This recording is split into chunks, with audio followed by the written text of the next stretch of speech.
kasangkay, magandang hapon po sa inyo lahat. Yan ngayon, nandito tayo ngayon sa supermarket na ano na mga bintahan ng mga isda. Maraming mga dumadaing kasi sa araw na ito, ina-update ko lang kayo. Sa dami ng paninda nila, dumaday sila kasi napakatumal daw. Halos wala daw bumibili. Ito nandito yung si Mama, yung ating isang kaibigan. Ano mo sasabi mo doon sa mga naghahanap buhay?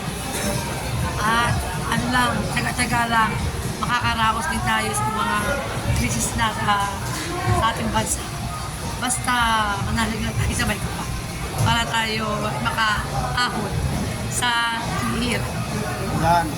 Huwag tayo manghihinayang kung halimbawa yung mga paninda natin na hindi mo nabibilhan, importante, sipag at syaga, paninindigan.